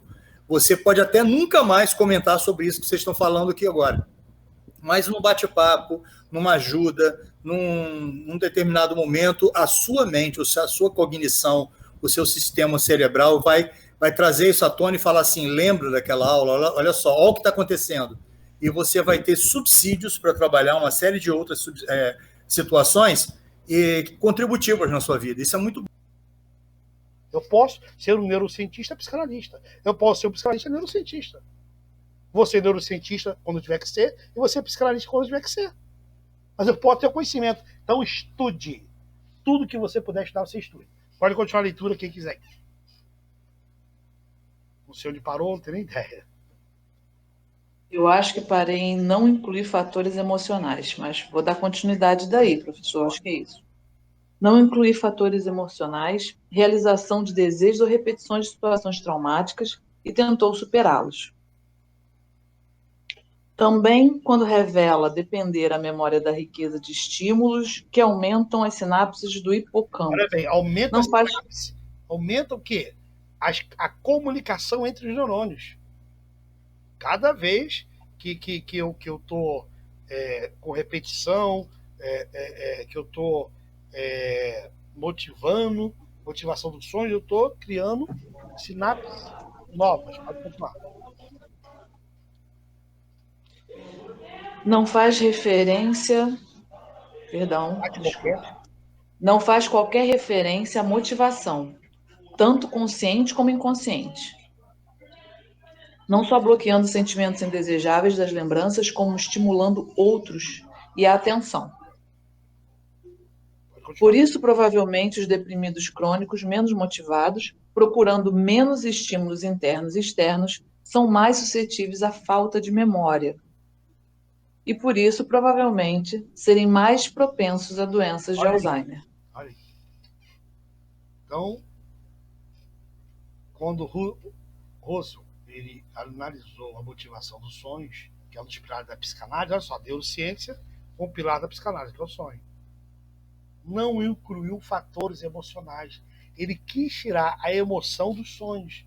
Dizer que o sonho é algo biológico, é uma reação química, e querer tirar a emoção. E já Freud, ele traz dizendo que os sonhos são nossos desejos reprimidos ou traumas passados, que voltam numa manifestação diferenciada, que nós chamamos de deslocamento, nós chamamos de dramatização, sonho dramático, sonho deslocado. O que é um sonho deslocado? Quando eu vejo pessoas matando várias pessoas no sonho, na verdade aquela pessoa sou eu. Só que o sonho bota outra pessoa. Para quê? Para que eu não sofra no sonho como assassino. Isso é um deslocamento. Eu não vou falar sobre isso aqui. Dramatização. Um sonho dramático, um sonho de choro, um sonho de tristeza, um sonho lúdico, de que eu sou um príncipe, sabe? Que eu tenho uma bruxa. Então, várias maneiras de sonhar. E não tem como dizer que isso é biológico, gente, porque eu sonho com o meu cotidiano. Às vezes eu sonho com o que aconteceu ontem. Ou eu sonho com o que eu fui pensando dormir. Então, não tem como ser biológico, tá? Na visão de Freud, na minha visão de psicanalista. Tá bom? Pode continuar. Se tem a pronúncia boa desses nomes aí, esses nomes aí eu prefiro nem pronunciar. Espero que eu esteja pronunciando corretamente. Por favor, puxe a minha orelha aqui se necessário. Ainda Russell, ao analisar o bocejo do ponto de vista neurocientífico, o fez demasiadamente apegado a esse campo, não incluindo em suas observações fatores emocionais e interpessoais, objeto da psicanálise atual. Olha bem. Vê se não é verdade. Você tá do nada. Ele não sabe de onde vem aquilo. Aí o outro lado também faz a mesma coisa. É incontrolável. Porque isso está na nossa filogenia. Às vezes a pessoa boceja para sair de uma posição difícil ou para fazer um disfarce, sabe? Mas é incontrolável. Então, nós observamos na terapia bocejo, um riso fora de tempo, uma gargalhada que não tem nada a ver. Então, isso fala alguma coisa de emoção e não de algo só neurocientífico, tá bom? Então, objeto da psicanálise atual, que é as emoções interpessoais. Pode continuar, doutor Renato. Vamos lá. Realmente, o bocejo pode ter várias conotações, além das mencionadas pelo autor, como disfarçar uma situação em que a pessoa é criticada, em comunicação inconsciente de algo como: não estou nem aí. Pode continuar. Agora você vai Até na pegar o sujo que eu botei aí, mas você vai ver que é Uhum. totalmente verdade. Pode ler. Vamos lá. Até na psicologia canina, muitas vezes parecida com a humana, pode-se observar um cão censurado pelo dono, Tá? pelo dono olhar para o outro lado e bocejar, como que comunicando ao primeiro: isso não me afeta, não é comigo, não me interessa. Só que Russell, ele quis tirar as emoções de tudo, querendo destruir Freud. E a neurociência não é para isso. A neurociência tem que entender que porque o cachorro bochecha geralmente quando é chamado a atenção ou quando o dono briga com ele. Ele quer dizer, eu não tô nem aí, cara. Ah, tá bom. Limpa a MG aí, limpa. É meu dono. Tá entendendo? E ser humano faz a mesma coisa. Na análise, quando alguém bocejar, é porque eu não tô nem aí para o que você está falando ou eu não quero falar do assunto. Eu não tô nem para esse assunto, não tô nem para o meu sofrimento. Vou continuar assim, não vou mudar. Até o bochecho está falando alguma coisa na análise, ok? Vai aprendendo e anotando o futuro psicanalista. Pode continuar a leitura. Vamos lá. Psicanálise e neurociências. A falta de ênfase de Russell nas emoções é claramente visível em um capítulo do seu livro, Remember Things That Never Happened, lembrando o que não aconteceu. Lembrando o que Muitas não aconteceu. Tá bom? Ele quer dizer que as memórias quase sempre são falsas. Não tem emoção nelas, e nem sentimento e nem vivência. Pode continuar. Muitas memórias, como déjà vu e falsas memórias, aumentam quando os fatos vivenciados ou imaginados têm impacto emocional. Então, quando você vive um fato que causou emoção, seja tristeza, alegria, vai ficar gravado. E você vai passar por aquela situação e vai ter uma sensação de déjà vu, dizendo, já passei por isso. E você não lembra do episódio, mas ficou ali um rastro neuronal de uma imagem borrada. E o cérebro vai reconhecer que aquela imagem é parecida com algo que ele já viveu, viu ou recebeu da filogenia dos seus antepassados. Talvez o teu pai passou por uma rua, ficou gravado na filogenia dele e passa para você, não é genética não, filogenia, tá? Uau, É algo, interessante. Desculpa, transferência, não, esqueci que estava aberto transferência na o... gênese, Oh, meu Deus. transferência no nascimento, na vida. Então transfere para o teu cérebro algo que teu pai viveu, o teu avô viveu, o teu bisavô viveu. Isso é a explicação para déjà vu. Isso é a explicação para quando eu já passei por essa rua. Eu já vivi isso. Ou você, quando era criança, passou por ali, ou o teu passado seu passou e te transmitiu isso com a filogenia. Anota aí, filogenia. Explica a sensação de vidas passadas. Tá? Eu não estou aqui criticando quem acredita, não. Cada um acredita no que quiser. Estou falando o que a ciência explica, o que o Freud ele explica sobre, né, a filogenia, que é a comunicação na gênese, no nascimento, quando você ali vira um único dos outros, né, quando começa a concepção, já vem com informações pré-primárias. Ok? Segundo Freud. Pode continuar. Desculpa, que eu esqueci que o áudio estava aberto, é porque eu fiquei impressionada com essa informação. Interessante, o que você ia falar? Pode falar. Sim, eu fiquei impressionadíssima com essa informação da filogenia e a explicação para o déjà vu. Isso vem de um antepassado meu pai, meu avô, enfim. Pode vir. Achei muito Ou interessante. você, quando era criança, passou, ficou a imagem borrada, agora está vendo a imagem clara. Eu acho que eu já passei. Você fala, eu acho, não cravo com certeza. Ou é filogenia, ou você passou por aquele lugar. Tá? Entendi. Agora, quem acredita outras vidas vai falar que já viveu ali, aí também respeito. Mas, cientificamente, segundo Freud, é filogenia. Pode continuar. Filogenia, ok. Vamos dar continuidade, então. Além disso, as memórias mostram que eles não têm consciência da sua própria existência por meio da repressão, ou seja, supressão emocional de eventos traumáticos vivenciados ou imaginados. Ok? Tá autoexplicativo. Gente, olha só. Vocês estão vendo que eu não estou aqui com nenhum roteiro. É espontâneo. Aquilo que eu acho que eu tenho que explicar, eu explico. Então, hoje, por exemplo, alguns alunos já aprenderam. Eu estou repetindo. Filogenia, você pode combater várias ideias. Vocês estão entendendo o que eu estou falando, tá? Estão entendendo? Porque a filogenia é provada cientificamente. É trazida por Freud como uma explicação, cara, genial para déjà vu, para sonhos, para gosto. Por que eu gosto de vermelho? Porque quando eu nasço, eu acabei de nascer, eu sei que eu tenho que chorar para poder mamar. E quando me botam no seio, como é que eu sei que tem que sugar? Isso é informação de filogenia. Já vem informações pré-programadas para mim poder sobreviver. Entendeu, doutora Renata? Para reforçar o que é filogenia. É informação no nascimento. Sim, professor, entendi. Bom? Muito interessante mesmo. Podia É uma outra forma de olhar eu podia falar uma hora para dar essa explicação. Sim, eu podia falar uma hora aqui sobre filogenia e daria uma aula, mas não é o nosso caso. Estou dando claro. só uma visão micro, tem a macro, tá? Vocês podem estudar depois, pode continuar. Ok, vamos lá. Reviver e compreender conflitos emocionais em uma sessão de análise de transferência pode transformar certas marcas, traumas do cérebro do cérebro em significados positivos, expandindo a visão que a pessoa tem de si mesma e dos seus relacionamentos. Pug, como referência em 2002, cita pesquisas como... Não, já falei que em cima está autoexplicável. Eu não preciso explicar, pode continuar. Certo. Pug, como referência em 2002, cita pesquisas sobre esse assunto. O resultado é o aumento da paz interior, a redução da ansiedade, a redução dos sintomas clínicos e a melhoria da integração emocional.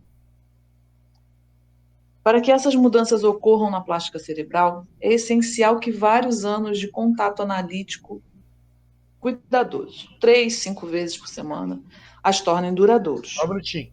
Para que aconteça esse equilíbrio, essa integração emocional, a redução da ansiedade, dos sintomas clínicos, é necessário um contato, ou seja, análise cuidadosa de 3 a 5 vezes por semana. Hoje, por questão financeira, nós, psicanalistas, psicólogos, bota a consulta uma vez por mês, né? Uma vez por semana, perdão. Tá entendendo? Mas Freud, ele citava isso aqui, ó. Ele fazia de 3 a 5 vezes terapia com a mesma pessoa durante semanas, meses e anos. Ok? E a pessoa, vou ter que fazer terapia para poder clinicar? Claro, eu não vou assinar teu laudo de psicanalista clínico se você não fizer. Eu que assino. Por quê? Porque eu sei que você não vai saber nada. Você vai, sabe? Hoje estão criando profissionais, Wagner, automatizados, que tem até um pouco de teoria, mas não tem prática, sabe? Virtuais. Não passam firmeza, emoção no que... Eu gosto de passar emoção, eu amo a psicanálise, eu amo estudar, eu amo ser o que eu sou. Mas isso está acontecendo. Porque uma semana para outra, eu tinha esquecido até que foi feita a análise. Então, Freud sabia disso. Então, mas hoje, por questão financeira, quase ninguém tem condição de fazer 3 a 5 vezes na semana, né? A gente não é compreensível, tá? Eu vou dar uma puladinha aqui, por causa do que nós já falamos, tá? Bom, a psicanálise e a neurociência. Deixa eu ver aqui onde nós paramos aqui. Isso aqui é tudo que está lá em cima. Pode ler aqui, Damásio. Damásio, citado por Russell, que estuda principalmente as emoções através de experiências criativas em animais e humanos, confirmou estruturalmente as emoções, o corpo e o cérebro estão relacionados. Que beleza! Damásio veio confirmar o que Freud falava. Corpo e mente é inseparável. Mente boa, corpo bom. Mente ruim, corpo ruim. Corpo ruim, mente ruim. Corpo bom, mente boa. Não adianta fazer academia, ficar saradão, malhadão e não malhar o cérebro. Nós estamos fazendo aqui, nós estamos dando plasticidade, Fabrina. Plasticidade ao nosso cérebro. Nós estamos aumentando a capacidade de armazenamento dele. Ele está esticando nessa manhã. Que beleza, hein?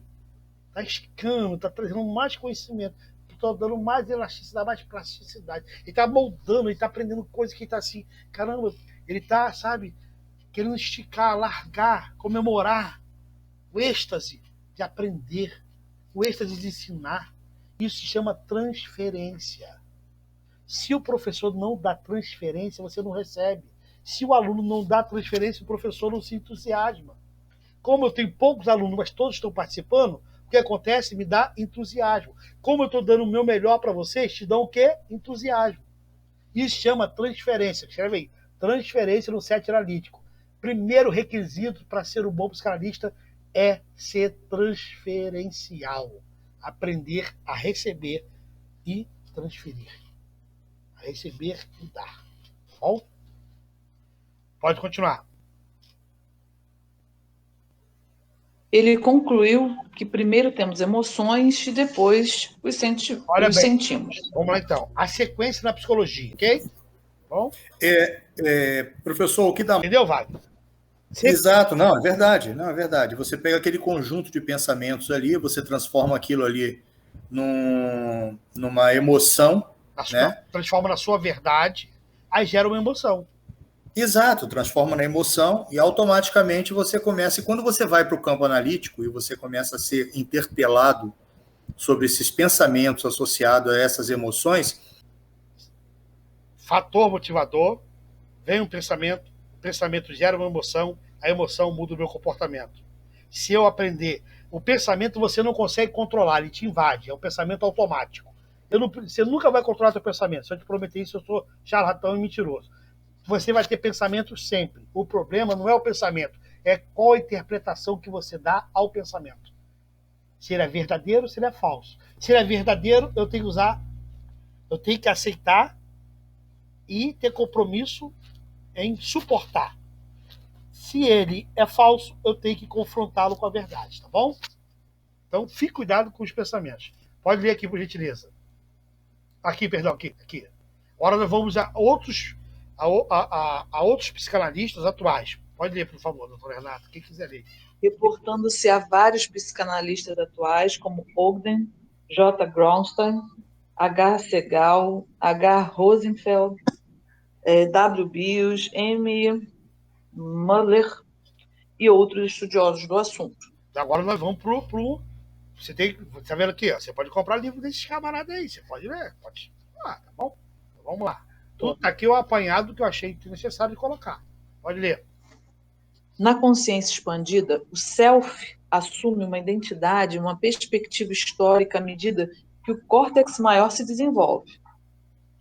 Torna-se uma autobiografia contendo passado, presente e futuro. Só um minutinho. Qual o aluno que quer ganhar um ponto? O que é self? Eu já dei essa aula, quando eu falei de Nicote.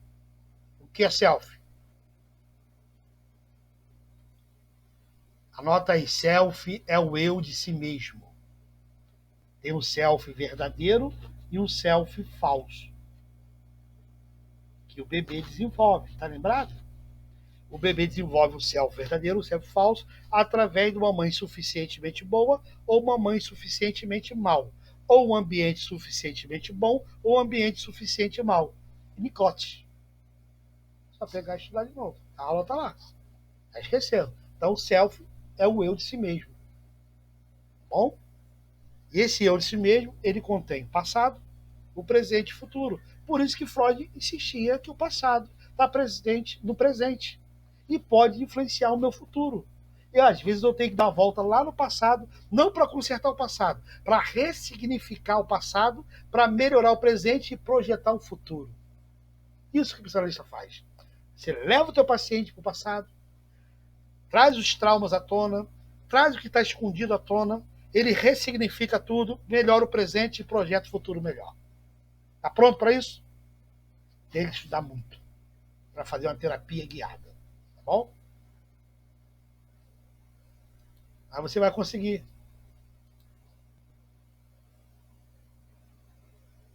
Pode ler aqui, por favor. Eu estou pulando porque o que eu já expliquei é o que está escrito lá, tá? Vigília e consciência central não são sinônimos, como mostram ausências por digitimia cerebral, em que a pessoa acordada age automaticamente. Na hipnose, o hipnotizador se tornaria o superego do hipnotizador. Só um minutinho. O que é superego? Superego nós chamamos de pai, juiz, filtro da moral e voz de comando. Então, quando eu estou hipnotizando alguém, eu estou com a voz de comando. Estou com a voz de superego. Tem o ego e o superego. O ego é o eu. O superego é o super-eu. Ok? Nós temos o id, que é pulsões. Nós temos o ego, que é o eu. E o superego, que é o super-eu. Já tem essa aula. Só chegar lá e assistir de novo. Vocês estão vendo que eu dou uma canja para vocês, né? Tá bom? Então, como eu já expliquei isso aqui, a gente já vai para frente. Tá? Pode ler aqui, ó, por gentileza. Para Russell. Para Russell, a imaginação é uma ativação interna de representações sensoriais do cérebro. Então, para Russell, a imaginação não é nada que eu vivi, é simplesmente a representação sensorial do cérebro. Russell, ele anula tudo que é sentimento da alma. Praticamente ele mata a alma. Praticamente ele anula o psiquismo. Não precisa disso. A neurociência, a psicologia, a psiquiatria, a neurologia, a psicanálise, tudo pode caminhar junto. Para que querer sobrepor uma para outra? Para que eu quero combater uma em vez de eu trazer conceitos novos, eu quero acabar com outro conceito? Isso não funciona. O outro conceito vai continuar. Que nem eu fiz, ó, tem o conceito dos temperamentos. Eu só apenas trouxe um conceito novo. Mas eu não estou falando que o antigo está errado. Estou falando do meu conceito. Mas aquele conceito é o que está valendo. O meu conceito é só uma divagação no saber. Mas não quer saber que é o saber absoluto. Ok? Ninguém detém o saber absoluto. O saber é interpessoal. O saber está no código, está no universo. O saber está divagando externa e internamente. O saber não é pessoal. O saber é coletivo. Ok? Pode continuar. Por se basear na experiência, torna-se matéria-prima para a imaginação. Mas perdoe o escritor. A imaginação, fantasia consciente, é simplesmente uma representação sensorial do corpo. Pode parar aí. Então, me perdoa, escritor. Botei, me perdoa, escritor, me perdoa, Russell, mas fantasia e imaginação não é só algo sensorial do cérebro, não. Tem a ver com a minha vivência, com a minha história de vida, tá bom? É o que eu acredito, é o que Freud ensinou, é o que o psicanalista acredita. Toda fantasia, todo sonho vem de desejos reprimidos, de traumas, de recalques e etc. Onde você já viveu, tá bom? Então não tem como tirar a emoção do cérebro. Emoção do cérebro é a nossa alma. Lembra que um cérebro sem emoção, sem alma, ele morre? Ok? Então, o cérebro sem psiquismo, ele morre. Pode ter tudo funcionando, mas se tirar a alma, morre. Ok? Nós somos seres complexos demais, tá bom? Pode ler pra gente. Susumi, ou Soshumi. Soshumi, 2001, como referência, psicanalista refere-se a 3 tipos de memória através de diversos estudos sobre a integração da neurociência e da psicanálise. Olha bem, Soshumi, ele integrou. O cara humilde, integrou. Eu sou neurocientista, vamos botar a psicanálise junto, eu vou integrar tudo. E vamos ver o que vai dar.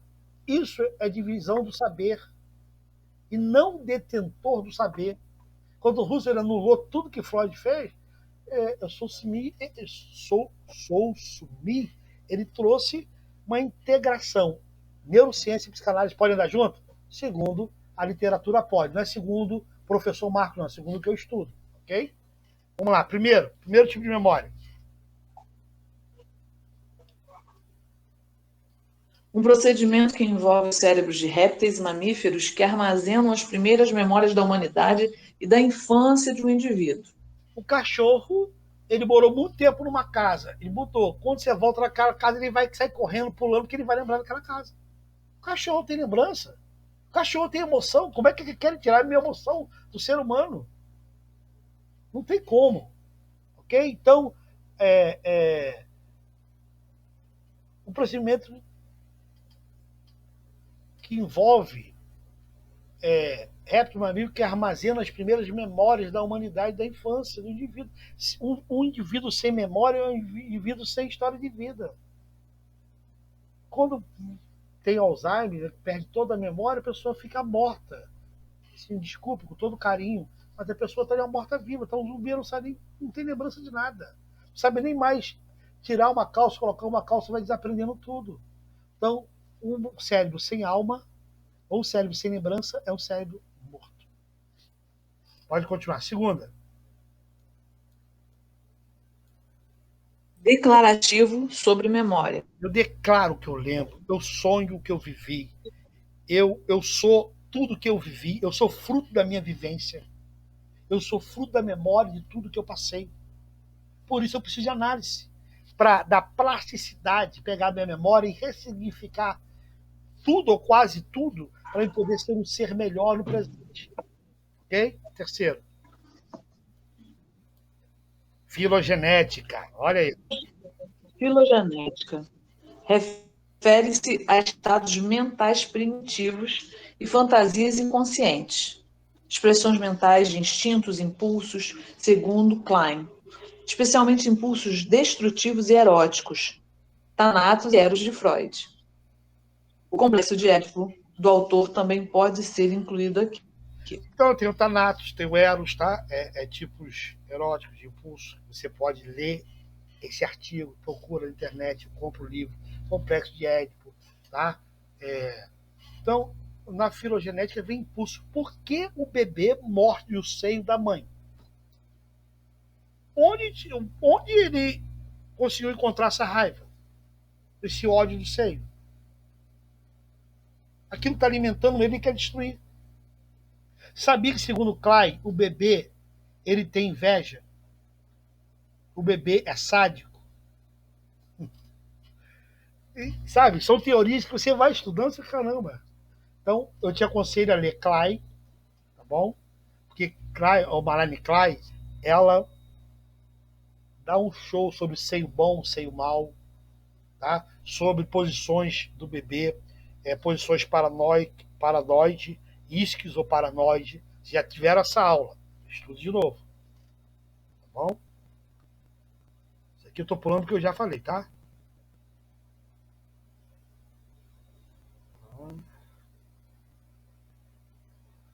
Pode continuar aqui. Planejar. Planejar sua vida começa com a criação de uma ideia para o seu futuro. Os animais representados nas paredes das cavernas facilitarão a caça com a ajuda de ilusões inconscientes. A pintura com o exterior adquire um significado inconsciente, uma sensação de estar fixo e congelado através da posse do objeto. Os povos primitivos gradualmente esculpiram, moldaram e pintaram nessa ordem. Você não apenas observa a realidade externa, mas começa a recriá-la. Surgem sonhos e fantasias inconscientes, que a princípio não diferem da realidade externa, como nas crianças. Então, cada vez que alguém caçava um animal, da forma que ele caçava, ele desenhava na parede, para outros verem e imaginar como é que caçava e fazer igual. Eles viam aquela fotografia e começavam a imaginar a cena. Somos que nem como nós. Tem coisa que aconteceu há muito tempo. A gente tira foto para quê? Quando a gente vê aquela foto, a gente começa a tentar lembrar. Ou, se nós não participamos, imaginar como foi aquela festa. Tá bom? Essa aí é uma das análises. Tá bom? Aqui, pode continuar aqui. Para muitos neurologistas e psiquiatras, demasiado orgânicos, ainda somos uma espécie de filósofos desligados da verdadeira ciência. Gostaria de mencionar duas mulheres norte-americanas, Kantrovitz, 1995, como referência, e Skalker, 1995, também como referência, cujos trabalhos revelam a consciência mais aguda dos povos contratransferenciais. Jogos contratransferenciais. Aquilo que eu falei sobre a transferência no set analítico. O que é transferência? É quando o paciente deposita os seus problemas no meu colo, eu tento organizar e mostro para ele como ele vai decidir resolver aquilo. Mas a decisão sempre é do meu paciente. Eu nunca dou conselho, opino ou exerço juízo. Eu só amplio o quadro. Ok? Na psicologia, o psicólogo pinta um quadro novo em você. Na psicanálise, você pinta um quadro novo em mim. E olha para mim e se vê na pintura que você fez.